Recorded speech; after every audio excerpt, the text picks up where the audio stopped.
Este cuadro clasificatorio es solo para recordar los orígenes del tejido conectivo y sus variantes especializadas. En la columna de la derecha, destacándose el tejido hemocitopoyético representado por la médula ósea. Etimológicamente, hemocitopoyesis significa generar, producir células sanguíneas. Es decir, que la médula ósea es un órgano ubicado internamente entre las trabéculas de hueso esponjoso, está conformada por tejido hemocitopoyético, formador de células sanguíneas, muy vascularizado, con una rica población de células madres y precursoras contenidas en un sostén o estroma fibrocelular. Con respecto al aporte sanguíneo a nivel óseo, por ejemplo en huesos largos, como se ve en la imagen extraída de la histología de Ross, desde el periósteo llegan vasos sanguíneos a los conductos de Volkmann, que son conductos horizontales transportando vasos de mediano calibre. Se abren perpendicularmente a los conductos de Havers, los cuales son longitudinales y por ellos transitan vasos sanguíneos de menor calibre como capilares y vénulas. Los nutrientes llegan a los osteocitos a través de sus prolongaciones citoplasmáticas que transitan por los canalículos óseos. El aporte es también a través de la arteria nutricia. La arteria nutricia va por el canal nutricio al que accede por el agujero nutricio. En la diáfisis o cuerpo del hueso largo tiene la arteria nutricia un trayecto longitudinal como arteria longitudinal y da ramas ascendentes y ramas descendentes. De ellas nacen ramas laterales, quienes llegan al interior de la médula ósea, cerca del endostio, quien reviste las trabéculas óseas. Allí las ramas laterales se capilarizan, forman una red capilar, los sinusoides o senos vasculares, quienes en forma radiada se abren en un seno central o vena longitudinal central que abandona el hueso por el canal nutricio como vena nutricia. La médula ósea es el único parénquima en el que la circulación, además del objetivo primario de la oxigenación y nutrición del tejido, ofrece el especialísimo cometido de ser la puerta por la que las células hemáticas entran a la circulación general. No se reconoce la existencia en la médula ósea de vasos linfáticos. Los grandes vasos de la cavidad medular, en algunos huesos largos, se acompañan de troncos nerviosos que se ramificarán en el seno medular. De todos modos, las fibras nerviosas muy delicadas pasan inadvertidas en las tinciones habituales. Dibujo esquemático de la mitad de un hueso largo a la izquierda en corte sagital y a la derecha un corte transversal que pasa por su diáfisis o cuerpo, para recordar que la pieza ósea está revestida superficialmente por el periósteo, excepto a nivel de las superficies articulares en las epífisis. A continuación, es decir, por dentro del periósteo, está la cortical del hueso, que es tejido óseo compacto, de mayor espesor a nivel de la diáfisis y más delgada en las epífisis. Más internamente, las trabéculas incompletas de tejido óseo esponjoso, revestidas por endostio. Entre las trabéculas discurre el tejido hemocitopoyético, es decir, la médula ósea. En el corte transversal, a la derecha, se ve la disposición radiada de los sinusoides o senos vasculares, que llamaremos compartimiento vascular, y entre ellos está el parénquima medular conformado por la población de células madres y células precursoras de las futuras células sanguíneas, y lo llamaremos compartimiento hemocitopoyético. En este dibujo esquemático nuevamente vemos al compartimiento vascular, es decir, los sinusoides medulares representados con el número 1 y el compartimiento celular o hemocitopoyético representado con el número 2. Ambos compartimientos están sostenidos por un estroma fibrocelular conformado por fibras y células reticulares. La integridad de este esqueleto fibrocelular se considera fundamental para el normal desarrollo y funcionamiento de la médula ósea. Este armazón de reticulina se apoya por un lado en el árbol vascular y por otro en el endostio. Las fibras reticulares contornean a las células adiposas y mediante impregnación argéntica se observa su aspecto filiforme. En las aplasias medulares, es decir, cuando hay pérdida de parénquima, se las observa con mayor nitidez. La médula ósea, según su grado de actividad, puede clasificarse en médula ósea activa o roja, la cual en el recién nacido está en todos los huesos y en el adulto se le encuentra solo en fémur y húmero, en sus extremidades, en vértebras, en esternón y en ilíacos. Y la médula ósea inactiva o amarilla, en la cual predominan las células adiposas. Microfotografía de un corte de médula ósea, delimitada por arriba y a la derecha por trabéculas óseas que se ven eosinófilas, es decir, rosadas. El parénquima medular muestra una rica celularidad, representado por células progenitoras y precursoras. Se destacan dos células grandes de citoplasma eosinófilo, con un núcleo tortuoso polilobulado, que son megacariocitos, precursores de las plaquetas, elementos sanguíneos relacionados con la coagulación. Se observan algunos adipocitos y luces de sinusoides. Por lo tanto, la médula ósea ocupa los espacios comprendidos entre las trabéculas de hueso medular o interno, es decir, de tejido óseo esponjoso. El compartimiento vascular está formado por los sinusoides o senos vasculares. Los mismos tienen entre 50 a 75 micrómetros de diámetro. Son senos vasculares muy ramificados en un armazón de reticulina. Tienen un endotelio continuo de células planas, delgadas, en sus extremos, a cuyo nivel hay complejos de unión. En esta zona periférica y estrecha hay acumulaciones de poros transendoteliales de 80 a 100 nanómetros de diámetro. Esto varía según el tamaño de la célula sanguínea que tiene que transitarlo hacia la luz del vaso. Se llaman también poros transitorios de emigración o transendoteliales.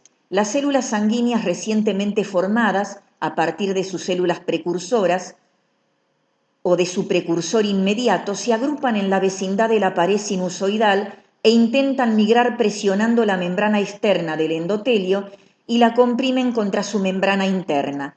Al fusionarse las dos membranas endoteliales, se forma el poro transitorio y luego que las células se incorporan a la circulación, se restaura la continuidad del endotelio. Su lámina basal es discontinua. Por fuera hay un revestimiento discontinuo de células adventiciales que son células reticulares, similares a los fibroblastos, con prolongaciones citoplasmáticas y derivan de la unidad formadora de colonias fibroblásticas. Se las llama adventiciales comparándolas con el revestimiento externo de venas y arterias. Son pálidas, difíciles de reconocer por no tener afinidad con los colorantes básicos y ácidos, forman parte del estroma. Sus contornos se desdibujan por la apretada población hemocitopoyética. Carecen de gránulos e inclusiones. Cubren el 40 a 60% de la superficie externa de los sinusoides, dejando sin cubrir zonas que serán accesibles a la emigración celular. Las zonas no revestidas coinciden con los extremos de las células endoteliales, que es donde la lámina basal se interrumpe. Varias son las funciones de las células reticulares. Por ejemplo, son un sostén estructural junto con la trama de fibras reticulares que ellas sintetizan. Revisten a modo de adventicia parcialmente, o sea un 60%, la superficie externa de los sinusoides. Sintetizan citocinas y factores de crecimiento para proliferación y maduración de los precursores de las células sanguíneas, como por ejemplo la interleuquina 7, la CSF o factor de estimulación de colonias celulares y la trombopoyetina. Esto se observó en cultivos de médula ósea, donde mantuvieron la hemocitopoyesis. Además acumulan lípidos, son adipocitos medulares, más pequeños pero metabólicamente más activos que los adipocitos del conectivo. Su lipogénesis es estimulada por los glucocorticoides, mientras que la lipogénesis de los adipocitos del conectivo es estimulada por la insulina. Sintetizan además los componentes de la matriz extracelular, además de las fibras reticulares. Por ejemplo, sintetizan fibras de colágeno, laminina y fibronectina. Estas dos últimas son glucoproteínas de adhesión, facilitando el anclaje de las células hemocitopoyéticas al estroma fibroreticular de la médula ósea, donde también hay macrófagos. Funciones de la médula ósea: función hemocitopoyética, función fagocitaria a través de los macrófagos, función inmunitaria porque en ella maduran los linfocitos.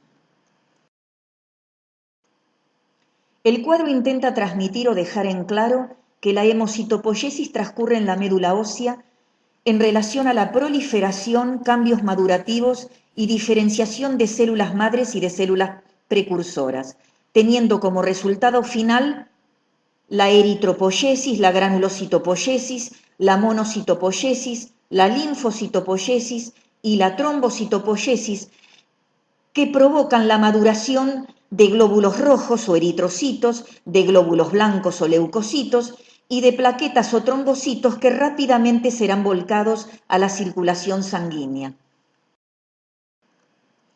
En la clase de desarrollo del sistema vascular, al describir el concepto de vasculogénesis, mencionaba cómo el endodermo extraembrionario, que reviste internamente al saco vitelino, induce a la esplagmopleura, que lo reviste externamente, a expresar factores de crecimiento como el FGF2 o factor de crecimiento fibroblástico, permitiendo la proliferación de las unidades formadoras de colonias fibroblásticas o células mesenquimáticas, conformándose así los islotes sanguíneos o hemangiógenos.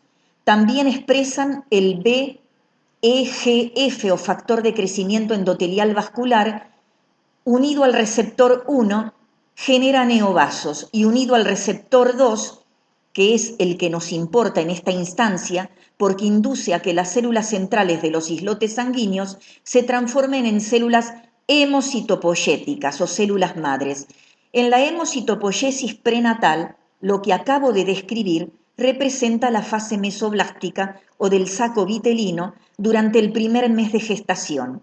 Es el único periodo en el que los primeros eritroblastos generan eritrocitos nucleados. La segunda es la fase hepática, que se inicia en la 6ª semana del desarrollo embrionario, cuando todavía no ha terminado la fase mesoblástica. El hígado comanda la hemocitopoiesis en el 2º y en el 3er mes, y comienza a declinar a partir del 3er y 4º mes, cuando quien comanda la hemocitopoiesis es la médula ósea, conformando la fase mieloide, que va en aumento sobre todo en el último trimestre del embarazo, mientras la fase hepática va decreciendo. En la vida postnatal solo se ejerce esta función hemocitopoyética en la médula ósea, contando desde el 3er mes con la colaboración de los órganos linfáticos, quienes realizan la linfocitopoiesis. Microfotografía de un hígado fetal a los 3 meses de gestación. Entre los cordones de hepatocitos que se observan pálidos, con núcleo redondeado central, y las luces amplias de los capilares sinusoides se observan, con el número 1, 2 células grandes, a las horas 6 y 2, con citoplasma rosado, eosinófilo y núcleo lobulado. Son 2 megacariocitos, células precursoras en la médula ósea de las plaquetas sanguíneas, y con el número 2, además, núcleos pequeños, redondeados, pignóticos, con la cromatina densa, que se agrupan cerca de los capilares y son grupos de normoblastos, los precursores en la médula ósea de los eritrocitos. 1 y 2 están certificando que se trata de una hemocitopoiesis hepática. En este cuadro están representadas las células madres que habitan en la médula ósea y que se reconocen en cultivos medulares. Por lo tanto, en los cortes histológicos al microscopio óptico son indistinguibles. Las células madres tienen receptores de superficie parasitocinas y factores de crecimiento específicos, porque ejercen una influencia directriz sobre su proliferación y maduración hacia linajes específicos. Esos factores de crecimiento específicos que estimulan a estas células indiferenciadas a proliferar por mitosis y madurar hacia linajes o familias específicas son, por ejemplo, CSFGM o factor estimulador de colonias granulocítica y monocítica, CSFG o factor estimulador de colonias granulocíticas, CSFM o factor estimulador de colonias monocíticas. Si miramos el cuadro, vemos que la CFU, unidad formadora de colonias, también llamada PPSC o stem cell pluripotencial, es la madre de todas, es pluripotencial y de ella se generan la célula madre de la línea mieloide, CFU EGM-MEG, unidad formadora de colonias eritroide, granulocítica, monocítica y megacariocítica. De ella también se generan la célula madre de la línea linfoide, o CFUL, unidad formadora de colonias linfocíticas, y también de ella se generan la CFUF, unidad formadora de colonias fibroblásticas, que no está en este cuadro porque no participa de la hemocitopoiesis, pero de la que ya hemos hablado en tejido conectivo propiamente dicho y en sus formas especializadas como en tejido cartilaginoso y óseo. Las células madres CFU, EGM-MEG, la CFUL y la CFUF son multipotenciales. En esta clase nos importan las dos primeras.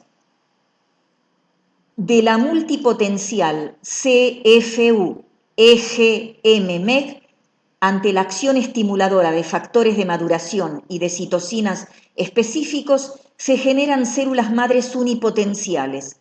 Por ejemplo, la CFUE, o unidad formadora de colonias eritroide, que iniciará la eritropoiesis, proceso proliferativo y madurativo que, pasando por diferentes estadios celulares, es decir, por células precursoras, visibles en un extendido de médula ósea al microscopio óptico, terminan generando eritrocitos o glóbulos rojos que se volcarán al torrente sanguíneo.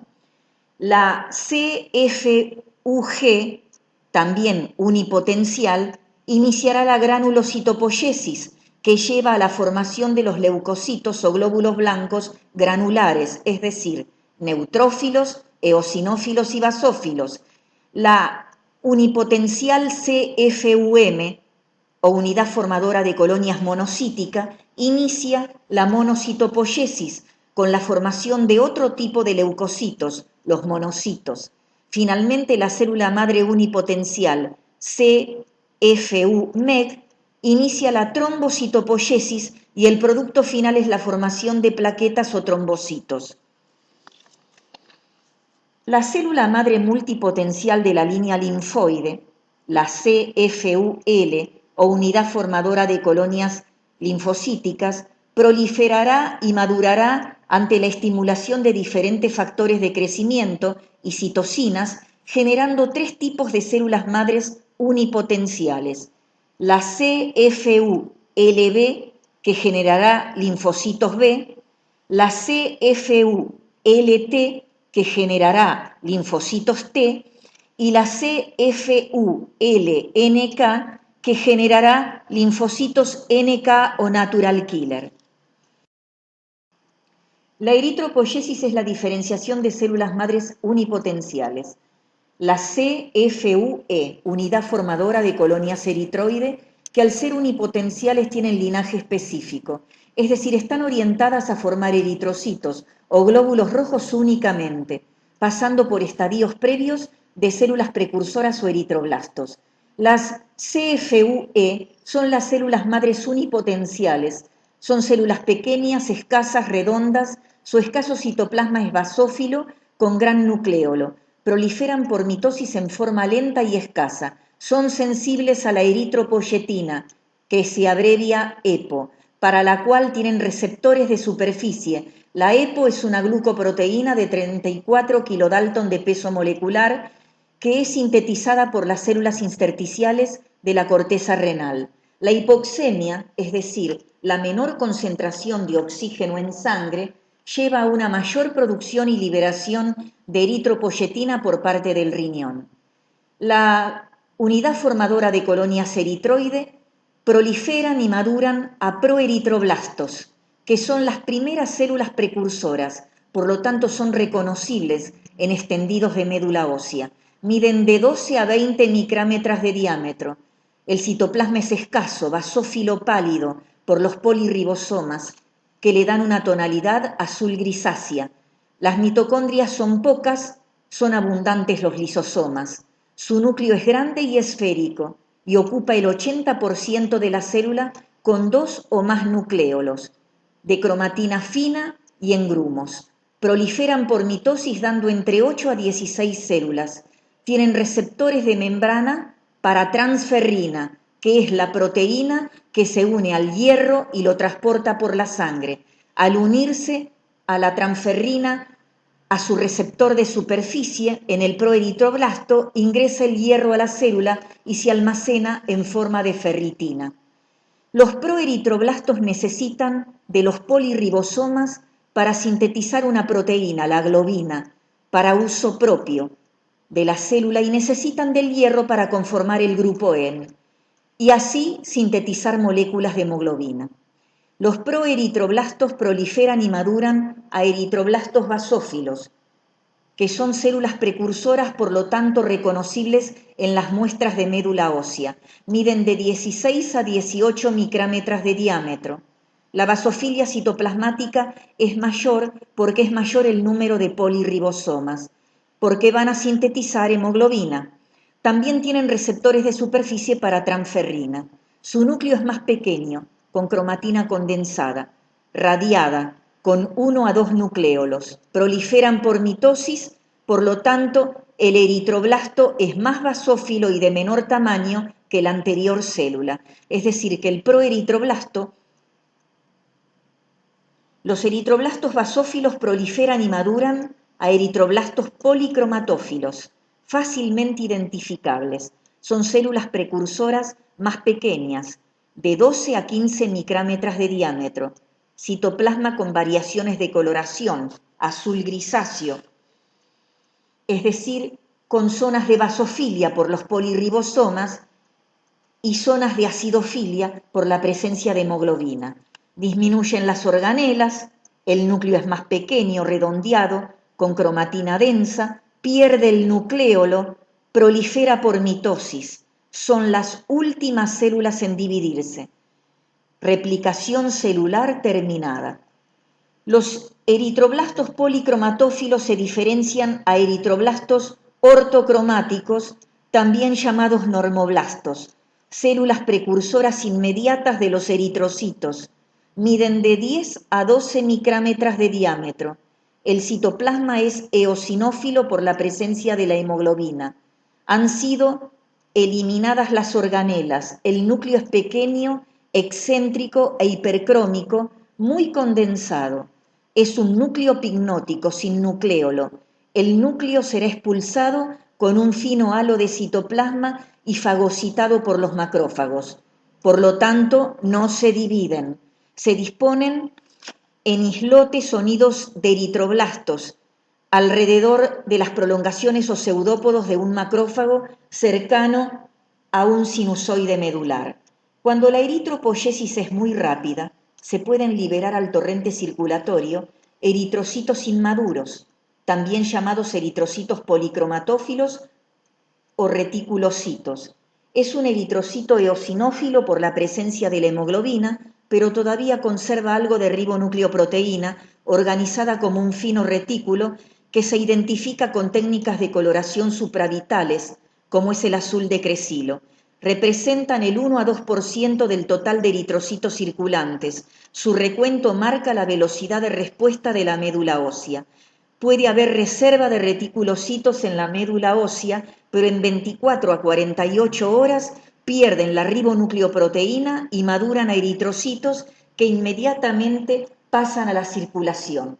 La duración o tiempo en la eritropoyesis desde que la eritropoyetina sensibiliza a la célula madre unipotencial hasta la formación del eritrocito es aproximadamente de una semana. Por lo tanto, lo que más caracteriza la eritropoyesis es que la unidad formadora de colonias eritroide es sensible a la eritropoyetina y cuenta con receptores de membrana para ella. Hay proliferación celular por mitosis hasta el estadio de normoblasto. El normoblasto no se divide. Hay disminución progresiva del volumen celular. A partir de los proeritroblastos hay receptores de superficie para transferrina, para incorporar hierro a los blastos. Hay pérdida de organelas. Hay síntesis progresiva de hemoglobina. Eso se traduce por una disminución de la basofilia citoplasmática y aumento de la eosinofilia por la presencia de hemoglobina. Y hay condensación y expulsión del núcleo en el estadio de normoblasto. Por punción aspiración de la médula ósea se logra este extendido coloreado con una técnica para sangre y o tejido hemocitopoyético como la de May-Grundal-Ginza, compuesta por eosina, azul de metileno y azur de metileno. De fondo se ven eritrocitos pálidos porque al punzar y aspirar se rompen pequeños vasos y los eritrocitos se han extravasado de ellos. Recuerden que los eritrocitos resultado final de la eritropoyesis no tienen reserva medular. Cuando se originan inmediatamente se vuelcan a la circulación. La imagen en relación a la eritropoyesis nos muestra un normoblasto a la hora 2, de 10 a 12 micrómetros de diámetro, con núcleo excéntrico y oscuro, por cromatina condensada. Y varios eritroblastos policromatófilos, uno casi en el centro, y un grupo de 3 a 4 a la izquierda, aproximadamente a la hora 8, con núcleo redondo central de cromatina densa y escaso citoplasma, midiendo entre 12 a 14 micrómetros de diámetro. En este frotis de médula ósea se ven dos normoblastos, pequeños de núcleo oscuro picnótico cercanos entre sí y a la hora 3 aproximadamente. El resto son células precursoras, pero de la línea mieloide. Con respecto a la trombocitopoyesis, la célula madre multipotencial de la línea mieloide, CFU, EGM-MEG, mediante la estimulación de factores de crecimiento y citocinas, prolifera y madura a la unidad formadora de colonias MEG, célula madre unipotencial de linaje específico, indistinguible en un extendido de médula ósea, pero predestinada a convertirse en megacariocito al continuar su desarrollo. Es estimulada por interleuquinas como la interleuquina 3 y la trombopoyetina, que se abrevia TPO, y prolifera por mitosis madurando a megacarioblasto, que es una célula precursora de 15 a 30 micrómetros de diámetro. Es el primer precursor y puede verse en un frotis de médula ósea. Es distinguible, no tiene gránulos, citoplasma basófilo pálido, Golgi yuxta nuclear, escasas cisternas de retículo endoplasmático rugoso, mitocondrias grandes, núcleo grande ovalo con una pequeña muesca. El megacardioblasto es la última célula que sufre mitosis. Algunos autores hacen referencia a la existencia de un promegacariocito de 45 micrómetros de diámetro, mayor volumen citoplasmático y núcleo más grande. Finalmente se diferencia el megacardioblasto, o caso contrario, el promegacariocito de otros autores, a megacariocito, precursor inmediato de las plaquetas. Al microscopio electrónico se observan varios centríolos, varios aparatos de Golgi, citoplasma acidófilo, gránulos azurófilos que son lisosomas. Mide entre 50 a 70 micrómetros de diámetro. Es una célula sin movimiento propio. Es la célula más grande de la médula ósea, que sufre endomitosis. Replica muchas veces su ADN, 16 a 64N. No se divide el citoplasma, es decir, no hay citocinesis, por lo que el núcleo es poliploide o polilobulado, con cromatina dispersa. No hay nucléolos. Su vida media en la médula ósea es desconocida. La imagen de la derecha es una microfotografía de un frotis de médula ósea, que muestra una célula muy grande con núcleo polilobulado de aspecto tortuoso y citoplasma acidófilo llamada megacariocito. Y en el dibujo esquemático de la izquierda se muestra la cercanía del megacariocito con la pared de los sinusoides medulares y cómo sus prolongaciones citoplasmáticas atraviesan los poros transendoteliales y asoman a la luz vascular. Sufren fragmentación o estrangulación y cada fragmento de 3 micrámetros de diámetro representa una plaqueta. Cada megacariocito produce alrededor de 10.000 trombocitos o plaquetas. Microfotografía de un frotis medular a 1000 por. Muestra un megacariocito muy cerca de él, identificadas con la letra P y señaladas con una flecha, grupos de plaquetas recientemente formadas y antes de circular. Resumiendo, la trombocitopoiesis es la diferenciación de células madres de linaje específico CFU-MEG unipotencial a plaquetas pasando por estadios de blastos, proliferación celular hacia megacarioplasto y posterior maduración a megacariocito, recordando que el megacariocito es una célula gigante de citoplasma eosinófilo con núcleo poliploide y sus prolongaciones citoplasmáticas se fragmentan en el interior de los capilares medulares, originando las plaquetas. En la granulocitopoiesis, la célula madre multipotencial de la línea mieloide, CFU-EGM-MEG, prolifera y madura a una célula bipotencial que es la CFU-GM, y bajo el estímulo de factores de crecimiento específicos, factores estimuladores de colonias granulocítica y monocítica e interleuquina 3, se llega a la célula madre de linaje específico, la CFU-G unipotencial, predestinada a formar granulocitos, neutrófilos, eosinófilos y basófilos, pasando por diferentes estadios de células precursoras.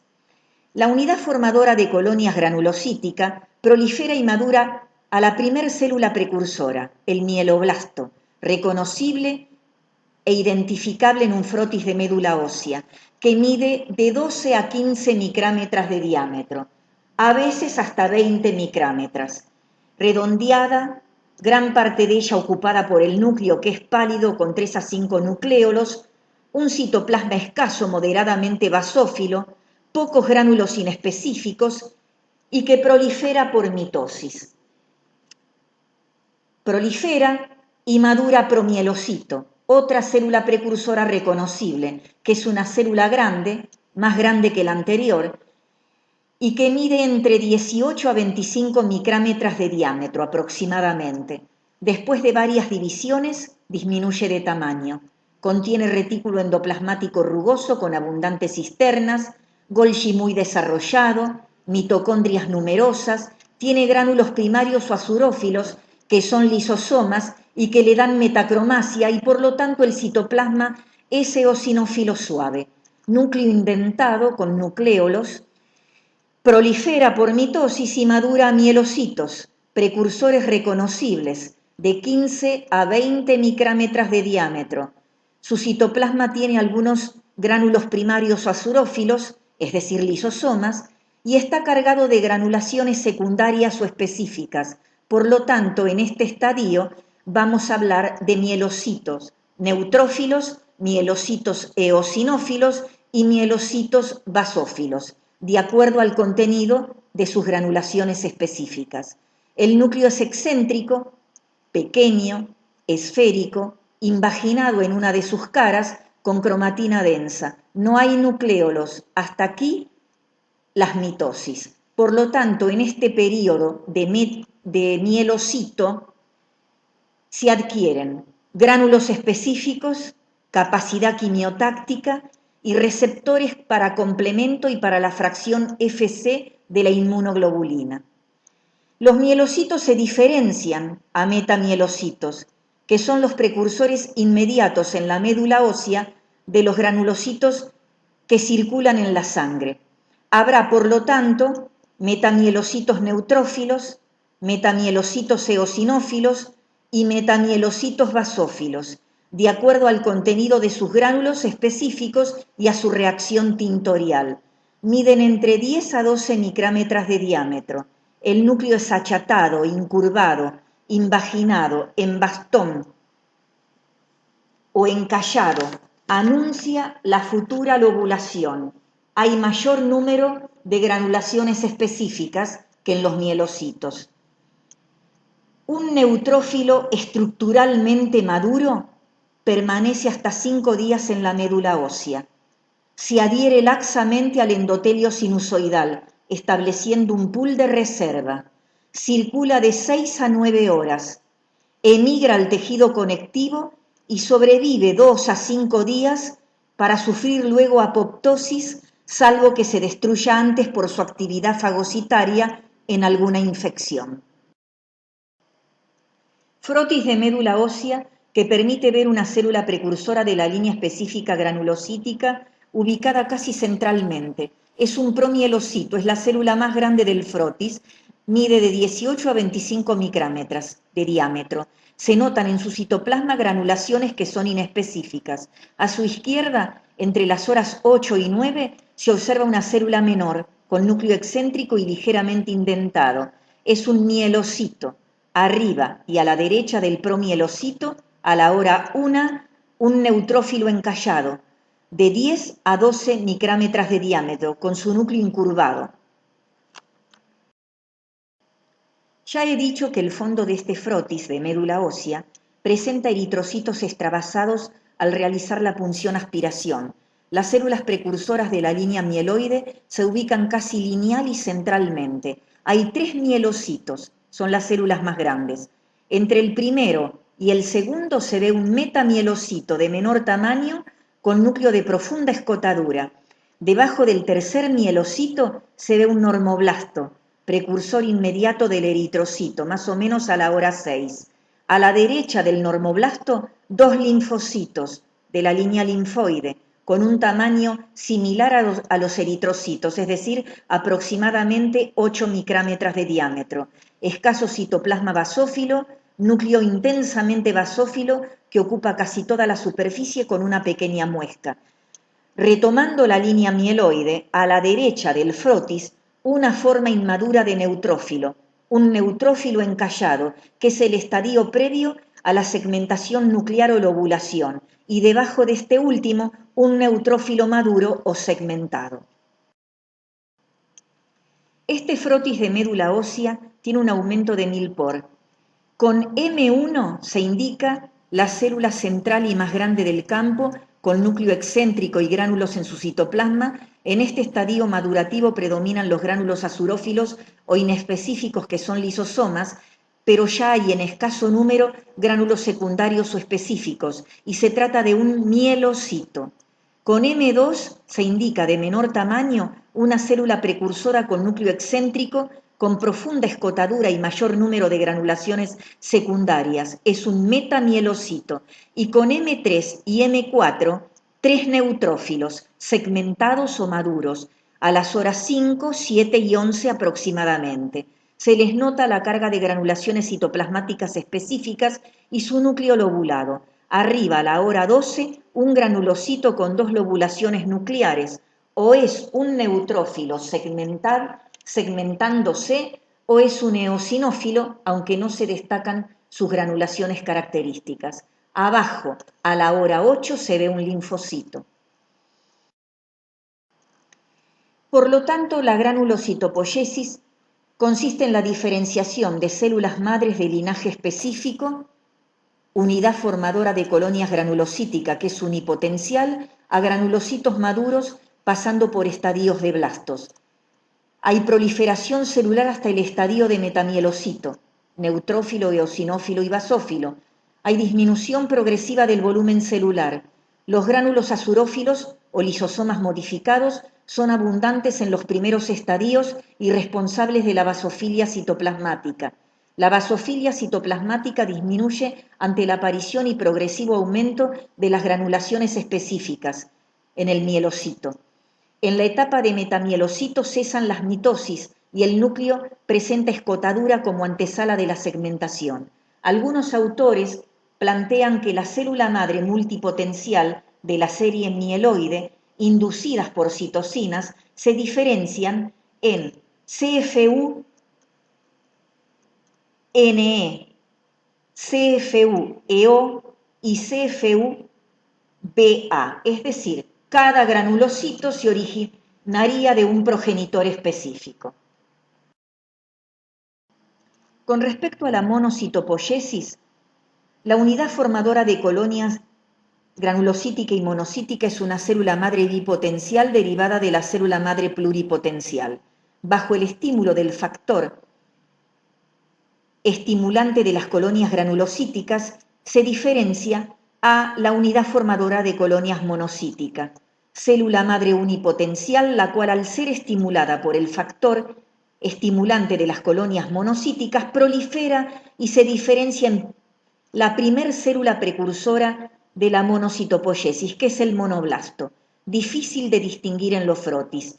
Después de proliferar por mitosis, se diferencia el monoblasto en la siguiente célula precursora, que será el promonocito, quien mide de 10 a 15 micrómetros de diámetro. Tiene un núcleo con leve escotadura, con 1 a 2 nucleolos. Es la última célula en dividirse. El promonocito se divide rápidamente para volcarse a la circulación o se divide lentamente y forma un pool de reserva medular. El promonocito genera o se transforma después de algunos cambios morfológicos en monocito. Mide hasta 20 micrómetros de diámetro el monocito, con núcleo riñonado que tiene 2 a 3 nucleolos. Su citoplasma tiene gránulos azurófilos, es decir, lisosomas. No hay gránulos específicos, no hay reserva medular, su vida media en sangre es de hasta 72 horas. No recirculan, difunden a través de los capilares sanguíneos al tejido conectivo y se transforman en macrófagos. Con respecto a la monocitopoiesis, consiste en la diferenciación de células madres de linaje específico, CFUM, unipotencial, a monocitos, pasando por estadios de blastos. Sus únicos precursores medulares reconocibles son los monoblastos y promonocitos. Hay proliferación celular hasta el estadio de promonocito, del cual hay reserva medular. Hay disminución progresiva del volumen celular, maduración rápida a monocitos, quienes pasan a la circulación. No hay reserva medular de monocitos. En tejido conectivo se transforman a macrófagos.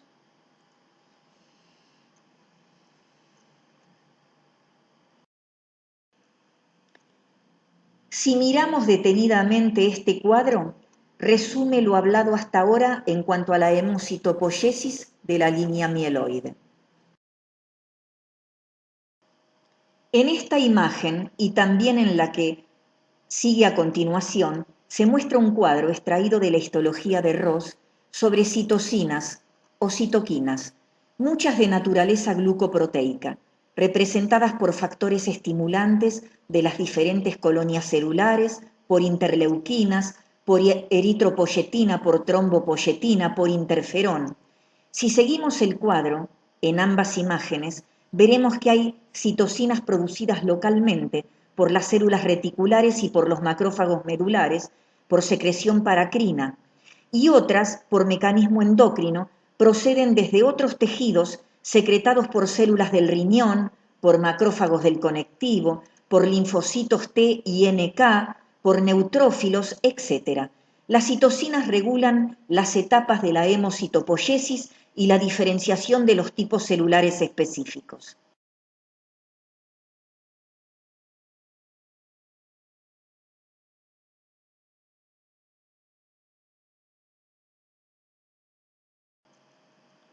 El cuadro muestra cómo en la médula ósea de la célula madre pluripotencial se genera una célula madre multipotencial de la línea linfoide, la CFUL, o unidad formadora de colonias linfocíticas, quien prolifera por mitosis y madura ante la acción de factores estimuladores producidos localmente por las células reticulares o llegando por vía sanguínea desde otros tejidos a células madres unipotenciales como son la CFULT o unidad formadora de colonias linfocíticas T, que pasando por precursores como linfoblastos T y prelinfocitos T, maduran a linfocitos T en el timo.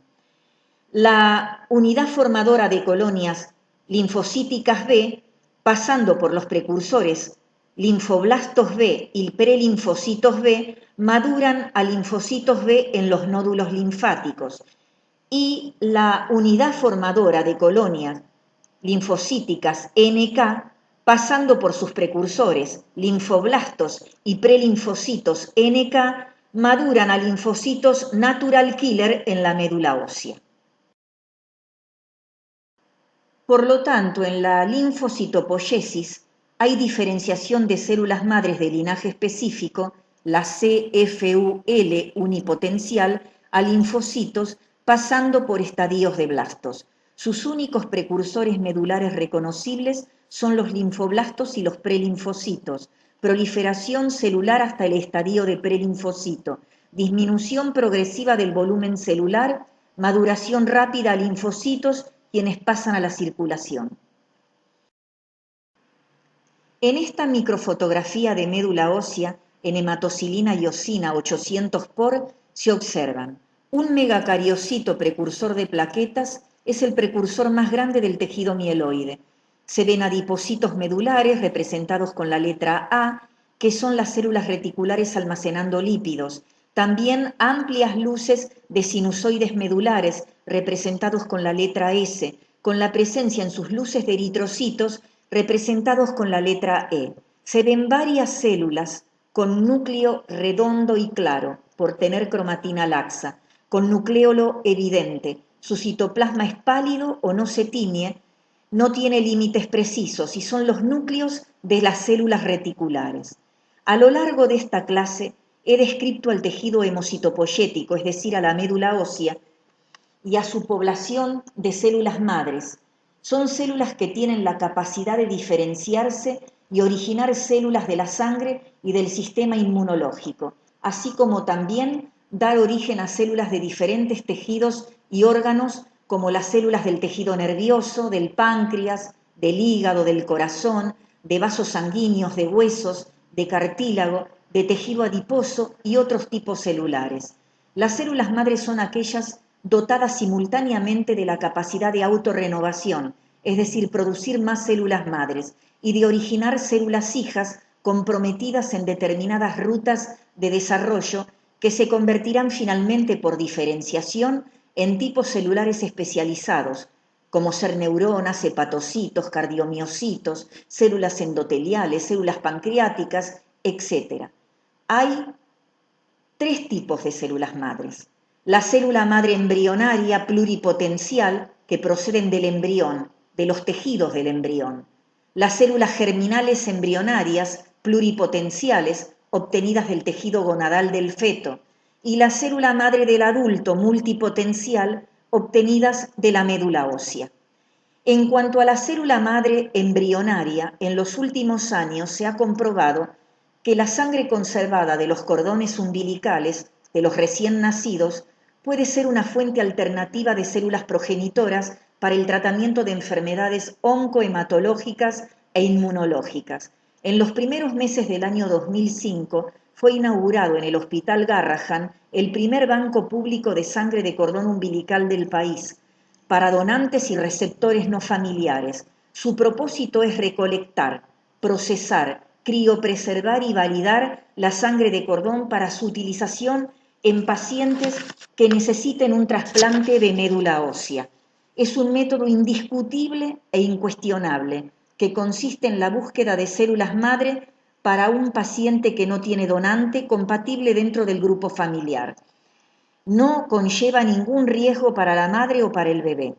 Hay bancos de sangre de cordón umbilical autólogos, privados, en los que mujeres embarazadas permiten la recolección de la sangre del cordón umbilical de su bebé en el momento de nacer y conservan esta sangre conteniendo células madres por criopreservación para su posible uso en el futuro.